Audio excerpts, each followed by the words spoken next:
ብዙ ማቃችሁ ሰዎች ልካችኋል። በትዕግስት ጠብቁ። አኪላችን 8 ደቂቃ አለው ወንድሜ። ቴንክ ዩ። መጀመሪያ የነልደቱን ሐሳብ አነሳለሁ። እነልደቱ አሁን ላይ በሁሉም አካባቢ በትናንትናው ዕለት የአፋር ኡጉጉሞ ለትግል መቀላቀሉን ኦልሬዲ አሳውቋል።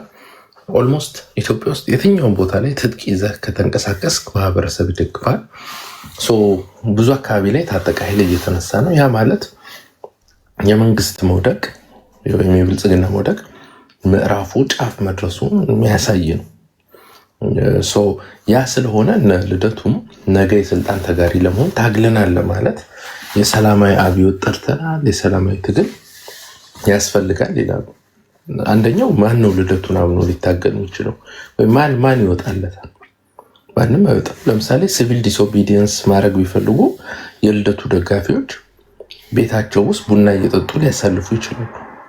ሲቪል ዲስኦቢዲየንሱ የሚጠሩት በራሳቸው ላይ ነው እንጂ አይ ዶንት ቲንክ በመንግስት ላይ የሚጠሩ አይመስልም። ቢኮዝ ጥቂት ደጋፊዎች ነው ያሉት።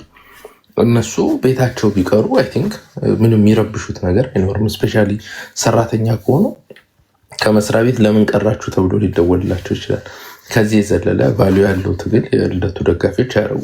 ወደ ጀዋር ስንመጣ ጀዋር ከአንድ ዓመት በፊት አብይ አውቶቡስ ሹፌር ነው፣ አውቶቡሷ ልትገለበጥ ስለሆነ አውቶቡሱ ማዳን አለብን ብሎ ዩሮፕና አሜሪካ ዞሮ መጽሐፍ እያስተዋወቀ መሰለኝ መጽሐፍ ሌተሮን ያስተዋወቀው ብር ሁሉ ሲሰበስብ አብይን እናግዘው ሲል የነበረ ሰው ነው።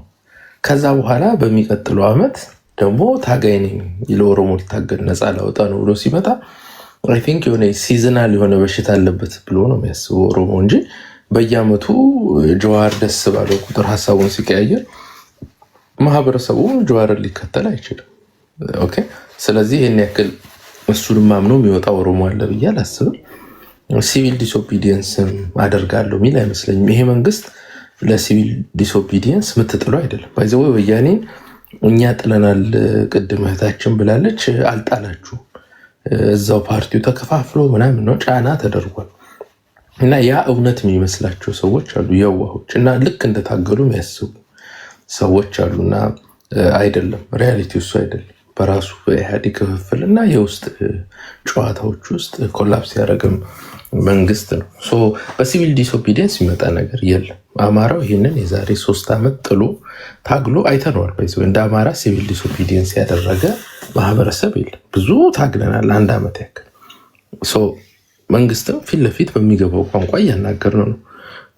ስለዚህ እነ ልደቱ ያው ታግለናል ለማለት እና ነገ በስልጣን ድልድል ውስጥ ቦታ ለማግኘት የሚያደርጉት አፕሮች ነው። ሁለቱም ብልጣብልጥ ስለሆኑ ወደ ፋኖ ስመጣ ፋኖን እየለቀማ ስራ ላይ ነን ያሉ ሰዎች ኃይላቸው አይ ቲንክ ወሎ ላይ እየተለቀመ ነው። ብዙ አካባቢዎች ለምሳሌ መካነ ሰላም ኮሚኒኬሽን ብታዩ ዛሬ 6 ቀን በሬ አርዶ ጥምር ጦሩን እያበላ ነበር። በነጋታው ደግሞ ጥምር ጦሩ የበላው ምግብ እንኳን ያክል ሳይዋጋ አካባቢውን ለቆ ተሸንፎ ወጥቷል። ለቀማ ላይ ያለው የመንግስት ሰራዊት እንጂ የፋኖ ሰራዊት አለመሆኑ ታይቷል። 2 ዓመት ሰርቫይቭ አድርጓል። ትጥቅ ከየትም አካባቢ አይገባለትም። ሰልፍ ሰስቴንድ የሆነ ትግል ነው የሚያደርገው። አሁን ቅርብ ጊዜ ኤፍፒቪ የሚባሉ ድሮኖችን ታጥቋል የፋኖ። ኤፍፒቪ ማለት ዩክሬኖች የራሻ ጋር የሚዋጉባቸው ትንንሽ ድሮኖች አሉ። አይ ቲንክ ወሎ አካባቢ ጥሩ የሚባል ውጤቶችን እያሳዩ ነው። አይ ቲንክ በተሻለ በሁሉም አማራ አካባቢ ደግሞ ፋኖቹ በደንብ ኤክስፒሪየንስ አድርገውት ኤክሰርሳይዝ አድርገዋቸው እነዚህን እቃዎች አጠቃቀም ደግሞ የተሻለ ውጤት ያመጣሉ። ፎር ዘ ፈርስት ታይም ግን እዛ አካባቢ ኢምፕሎይ ተደርገው ውጤት አምጥተዋል። የራሻን እንግዲህ ታንኮች ቀጥ ማድረግ የቻለው የዩክሬን ጦር ትልልቅ ውድ የሚሆን ድሮኖችን አይደለም የሚጠቀሙ፣ በጣም ትንንሽ ናቸው። $500,000 ቢሸጡ ናቸው። በእነዚህ ውጤት ቀይሯል እና ፋኖ ወደዚህ ሄዷል። ያው ትልቁን መግዛት ባንችልም እሱን እንማርካለን ነው መጨረሻ ሰው። ግን ፋኖ በተሻለ ታጥቋል። የፋኖ ትግል ብዙ ሰው የሚመስለው 4 ኪሎ መግባት ብቻ አይደለም። የህልውና አደጋ አለብኝ ስትል 4 ኪሎ መግባት ህልውና አደጋህን አትፈታም። 4 ኪሎ በመግባት የምትፈታው ስልጣን ይዘ ነገሮችም ሪስትራክቸር ማድረጊያ ነው። የህልውና አደጋ ያለበት ሰው እኛ ምናምነው ብሔር የለም ኢትዮጵያ ውስጥ። ሁሉም የብሔር ታጋይ አማራን ሰድቦ አማራን ታርጌት አድርጎ ነው የሚነሳው። ስጋት ነው የብዙ ብሔርተኛ ታጋዮች። ያንን ስጋት የምንመክተው በመታጠቅ ነው። አብዛኛው ማህበረሰባችንን እያስታጠቅን ነው። የእስራኤል ለምትከተለውን ፖሊሲ ነው እየተከተልን ያለ ነው። እስራኤል በዙሪያ ያሉ ሀገራቶች ስጋቷ ናቸው። እያንዳንዱ ህፃን፣ ሴት፣ አዛውንት ሳይባል ሁሉንም ሰው ትጥቅ እንዲታጠቅ አድርገውታል። በቃ አርሚ ነው፣ አገሩ ራሱ አርሚ ነው። አማራን አይ ቲንክ ማህበረሰቡን ወደ አርሚነት እየተቀየረ ነው። ዛሬ ላይ አብዛኛው የአማራ ማህበረሰብ ታጥቋል። ከዚህ በኋላም በደንብ መታጠቅ አለበት። ለዚህ ነው የመከላከያ ሰራዊት የተሸከመውን መሳሪያ ከክልሉ እንዳይወጣ የተፈለገበት። እንግዲህ በፋኖ አመራሮች ተጠቅሷል። እኛም ብዙ ጊዜ ፖለቲካ ሰርተንበታል። ያ ትጥቅ መያዝ አለብን። ከዛ በኋላ ምንም ነገር ቢፈጠር፣ እርስ በርስ ጦርነት ቢመጣ፣ ምንም ቢመጣ አሸናፊ ሆነን እንጂ ተሸናፊ ሆነን አንወጣ። ኦኬ፣ አንደኛው እሱ ነው። ስለዚህ የፋኖ ኃይል ራሱን ማደራጀት ብቻ ሳይሆን የተሸከመው ማህበረሰብ ሳይቀር እያስታጠቀ ነው። ፋኖ ትግል ውስጥ ባይኖር እንኳን እንደ በፊቱ አጣዬን መተህ አነዳለሁ ስትል አይ ቲንክ ማንድር የሚችል እንኳን ልታነድ ያለህበት ድረስ መጥቶ መምታት የሚችል ማህበረሰብ እየተፈጠረ ነው። ማህበረሰቡ ራሱ ወደ አርሚነት ኦልሞስት ለ5 ዓመት በጦርነት ውስጥ ነው የቆዩ። ስለዚህ በዋር ሰስቴን ማድረግ የሚችል ጦርነት የተፈተነ ማህበረሰብ እየሆነ ነው። አንድ ሁለተኛ ሪሶርስም ጭምር። ሶስተኛ ደግሞ ቅድም ተብሏል እንታገላለን ምናምን። አንድ ምክር ነው ምክራችሁ፣ የምትታገሉን ከሆነ አዳዲስ የብልጽግና ሰራዊት መማረክ ይፈልጋል ፋኖ። ስፔሻሊ እየተማሩ ፖለቲካ የሚያውቁ እዚህ ቲክቶክ ላይ የምናያቸው፣ ባካችሁ የብልጽግናን ሰራዊት ተቀላቀሉና አሁን ተዋጉ።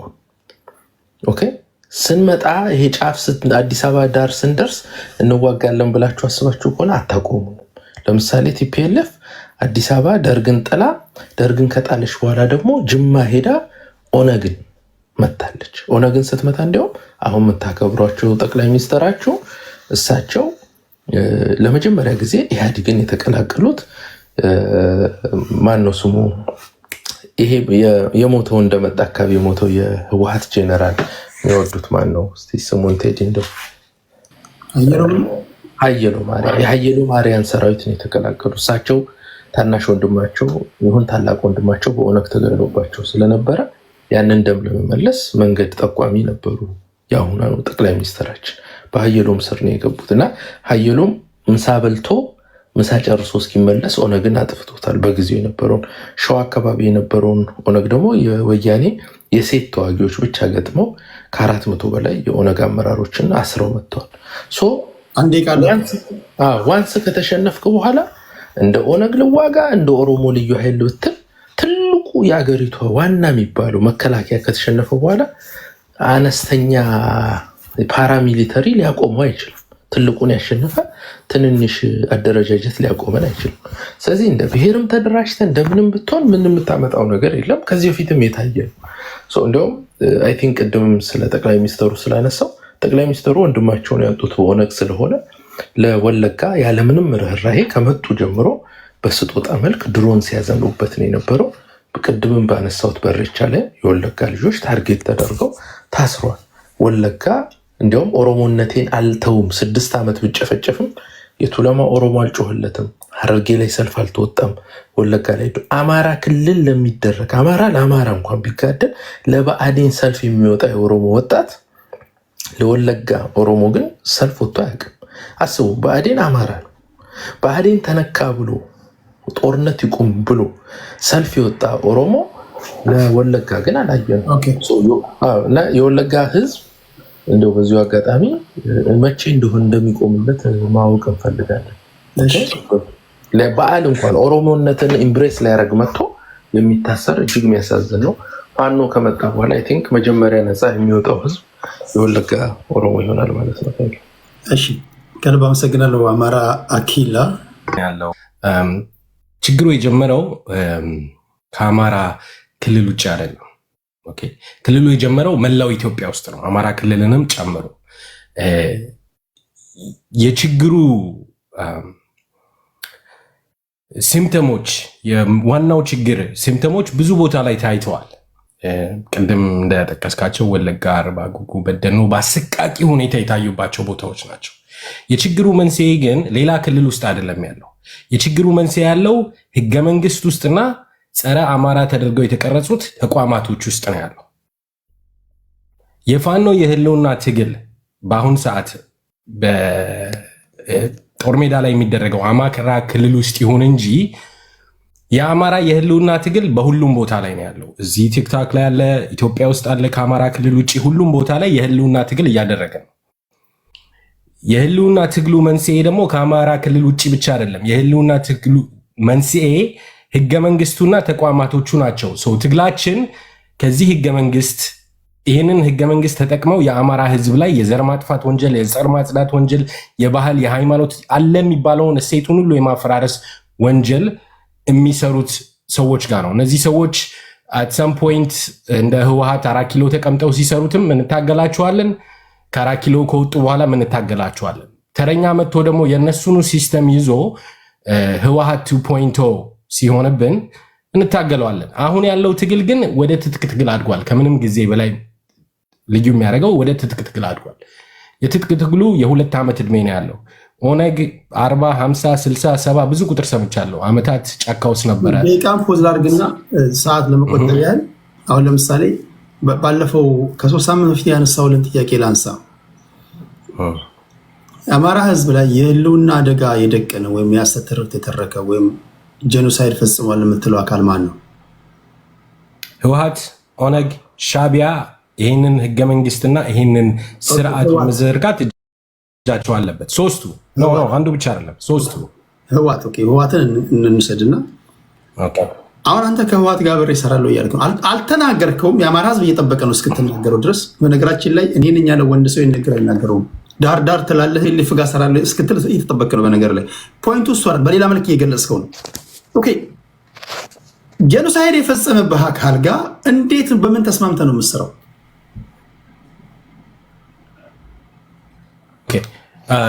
እንዳልከው ነው። ማንም ወጥቶ ከህወሓት ጋር እሰራለሁ ያለ የለም። እስከሌለ ድረስ ከዛ ውጭ ያለው ሁሉ ፒውር ስፔኩሌሽን ነው። 100% የትግራይ ህዝብና ህወሓትን አንድ አድርጎ ማየት ለአማራ ህዝብ የሚጠቅመውም የሚጎዳውም ሁኔታ ሊኖር ይችላል። አሁን ባለንበት ሰዓት ግን የትግራይ ህዝብንና ህወሓትን አንድ አድርጎ ማየቱ ሴንስ የሚሰጥ ጉዳይ አይደለም። ህወሓት ራሱ አንድ ስላልሆነ አብይ አህመድ ስር የሄደ ህወሓት አለ፣ ሻቢያ ጋር የሄደ ህወሓት አለ፣ ትግራይ ውስጥ ያለ ህወሓት አለ፣ ሁሉም ጋር የሚጫወት ህወሓት አለ። ከህወሓት ጋር አብሮ የሚሰራ ፋኖ የለም። ጄኖሳይድ መፈጸማቸውማ ይኸውልህ የሚጠየቁበት ወንጀል ከህወሓት ጋር በድጋሚ አብሬ እሰራለሁ ያለ ፋኖ እስካሁን ድረስ የለም። ስፔኩሌሽኖች አሉ። ይሄ አባባል እንደዚህ ይመስላል ምናምን የተባለ እሱ ከቲፒኤልኤፍ ጋር እሰራለሁ አትልም። ህዝቡን ነው። ቆይ አሁን ህዝቡን ነው የምትለው። አሁን ህዝቡን ስትል በሌላ አባባል ለምሳሌ መንግስት በማንኛውም ሰዓት ኦፕሬሽን አደርጋለሁ ብሎ ወደ ቲፒኤልኤፍ ሲሄድ ህዝቡን ሊያጠቃ ነው የመጣው ብለህ ከመንግስት ጋር የቲፒኤልኤፍ ሰዎችን እንደ ጋርድ ሆነ ልትከላከል ነው። በሌላ አባባል ቲፒኤልኤፍን ልጠብቅ ነው ማለት ነው። ህዝቡን አሁን ህዝቡ መሸወጃ ነው፣ ወይም ደግሞ ህዝቡ ለፖለቲካ ንግግር ታግሎ ለማታገል የምንጠቀምበት ነው፣ ፖለቲከኞች የሚጠቀሙበት ነው።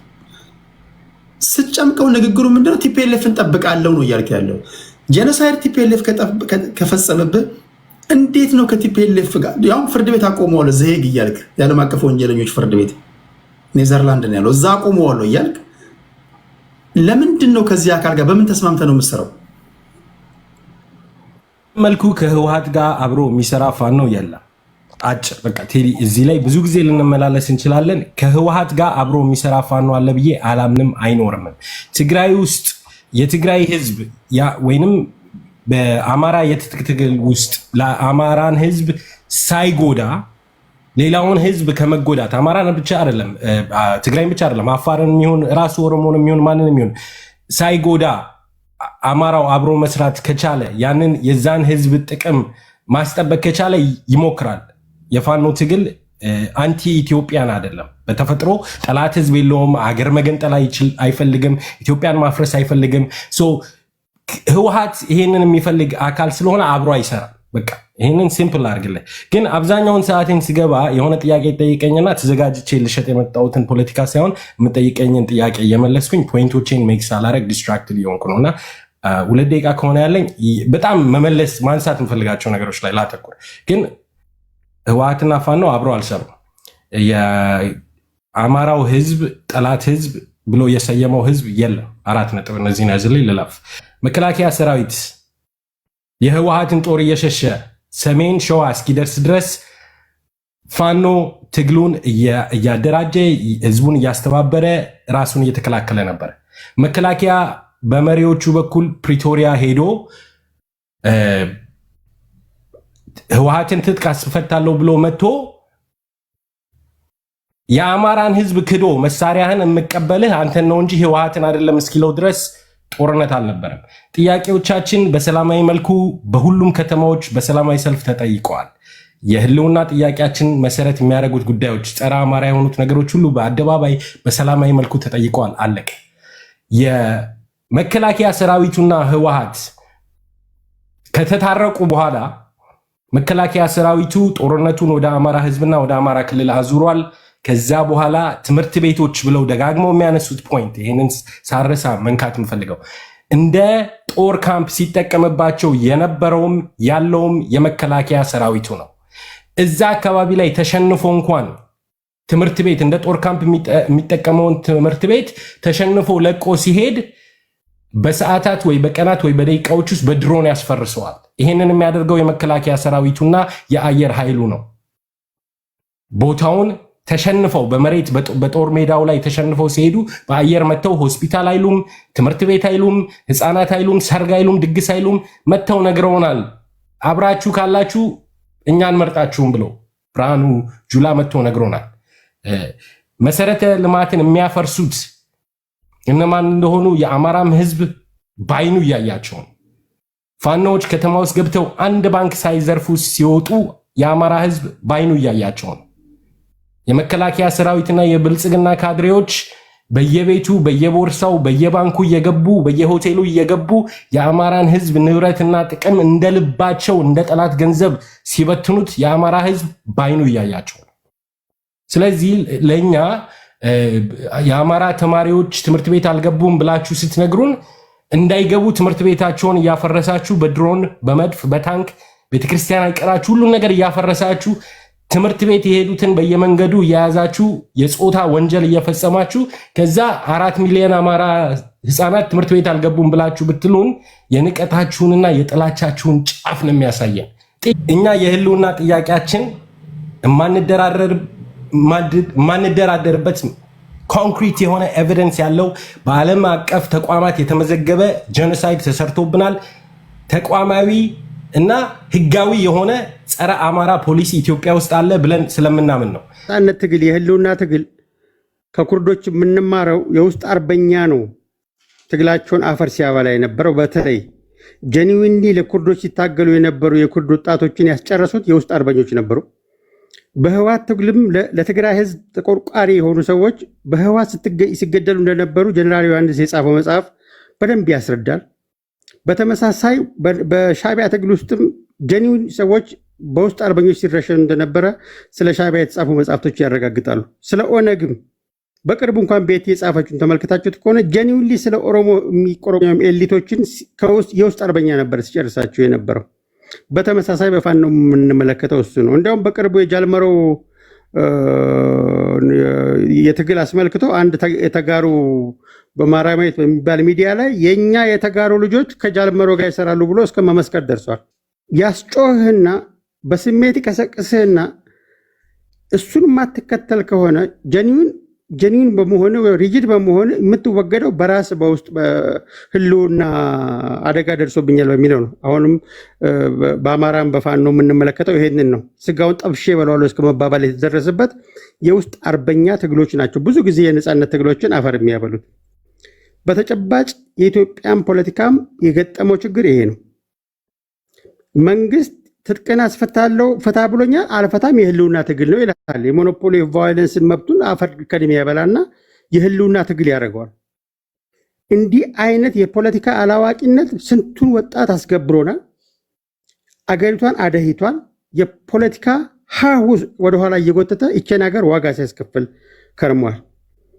በኢትዮጵያ ፖለቲካ ውስጥ በተለይ የፓርቲ ፖለቲካ ወደ ኢትዮጵያ ኢንትሮዲውስ ከተደረገበት ጊዜ ጀምሮ ቴዲም ራስ ማረም ያለብን ምህዳሩ ጠቧልና ምህዳሩ ሰፍቷል። ሁለቱም ፖለቲካ ናቸው።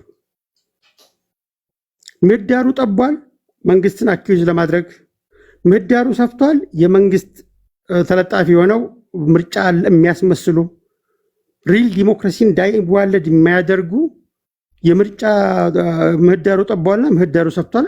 ራሱን በራሱ ፖለቲካ ነው። ስለዚህ ምህዳሩ በጠበበበት ወደ ጦር ሜዳ ሄደ የሚለው ድምዳሜ ጀጅመንታል ነው፣ በጣም ጀጅመንታል ነው። ምህዳሩማ ሰፍቶ እኮ አገር ሲወጉ አገር ሲበቱ የነበረው በገቡ እኮ ወራት አልቆዩም መሳሪያ ሲያነሱና ሲወለውሉ። ይህን ለምንድን የማይፈተሸው? ለምንድን ነው የምንረሳው? በቅርብ ጊዜ እኮ ነው የሚያባላን ከኋላ ፖለቲካ አጀንዳ እየሰጠ እንዴት ነው ታላቁን የአማራን ማህበረሰብ ጨቋኝ ማህበረሰብ ነው ብሎ ማህበራዊ ረፍት ነዋለሁ ብሎ ህገ መንግስት ቀርጾ ማኒፌስቶ ላይ የአማራን ህዝብ ካላጠፋው ረፍት አይኖረኝም ብሎ የጻፈ ኃይል የአማራን ህዝብ ነፃ ያወጣል ተብሎ ከሱ ጋር ታግዬ አማራን ነፃ ያወጣሉ የምትለው? በቅርቡ ኢንጂነር ይልቃል መጥቶ ከህዋትና ከሻቢያ ጋር በስርዓት ቅዱስ እንደሆነ ሲነገር አልነበረም እንዴ?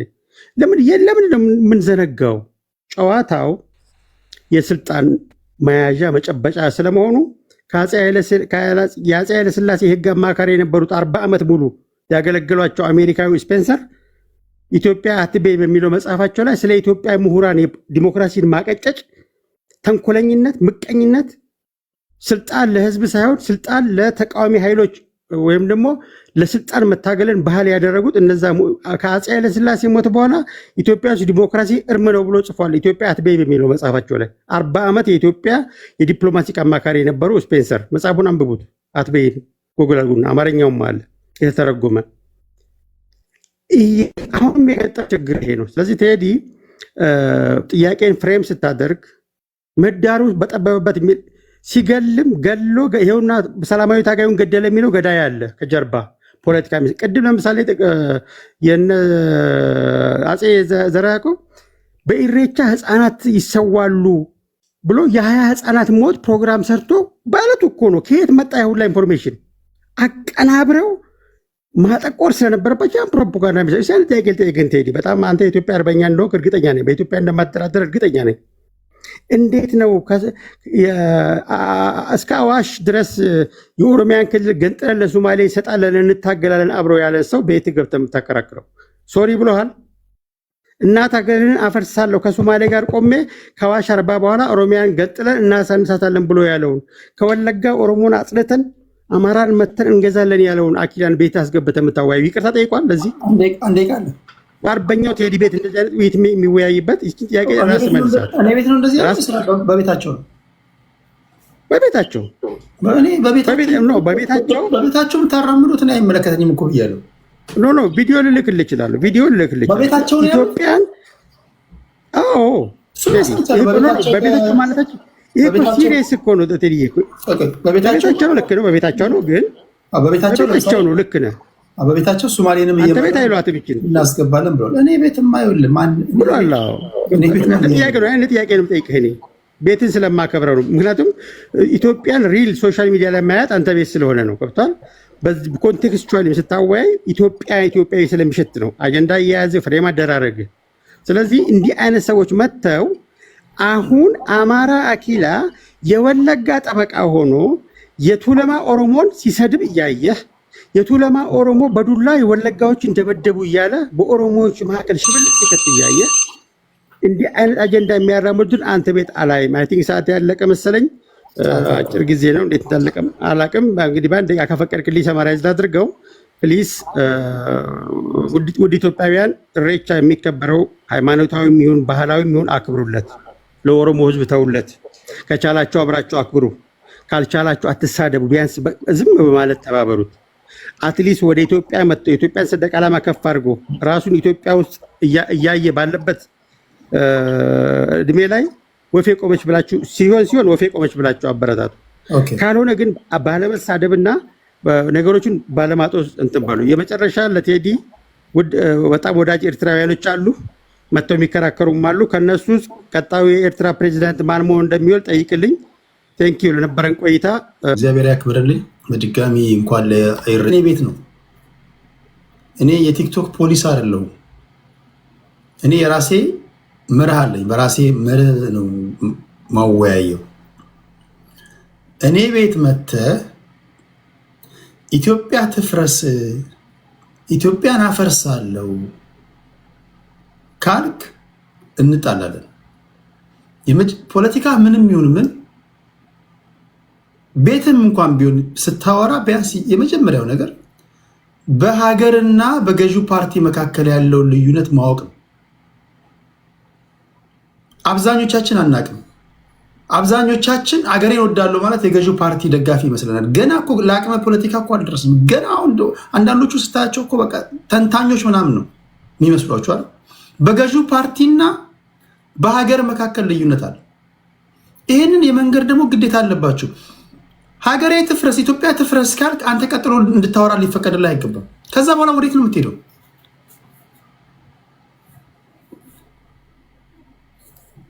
ይሄ የሞት ፍርድ ያስፈርድብሃል። በቃ መገደል አለብህ አንተ። ምንም ጥያቄ የለው። እኔ እንደዚህ ነገር አላራምድም፣ ግን ይሄ ማንም ዚሮ ቶለራንስ። ኢትዮጵያ የ130 ሚሊዮን ህዝቦች ናት። ይክፋም ቢልማም የሚኖሩባት አለች። ቢከፋን ቢለማን ነገ አንተም ዞረ የምትገባባት ናት። ማን አባ ሆነ ነው እቺ ሀገር ትፍረስ የምትለው? እቺ ሀገር ትፍረስ ካልክ በኋላ ቀጣዩን ስቴትመንት ራሱ እንድትገነባ ላይ ይፈቀድልህ አይገባም። አልተመቸችም፣ አገሪቷን ለቀህ ውጣ። ጭስ ውጣ፣ ወደምትሄድበት ሂድ። በተረፈ ወይ ኢትዮጵያ ይሁን ወይ ደግሞ ሌላ ሀገር ሂድና በቃ ጀስት ተልከስክሰ ኑር። ሌላ ሀገሬ ትፍረስ የሚልን ሰው ሰምተህ ታውቃለህ? ስለዚህ የኔ ይሄ ነው ጠንካራ አቋም ይሄ ነው። በዚህ ጉዳይ ላይ እስካሁን ከማንም ጋር አልተጋጨውም። ግን ይሄንን ጉዳይ ቤታቸውን ከፍተው የሚያራምዱ ካሉ ምንም ማድረግ አልችልም። እኔ ቤት ግን አይደገምም ስልህ በዚህ አውድ ነው የምናወራው።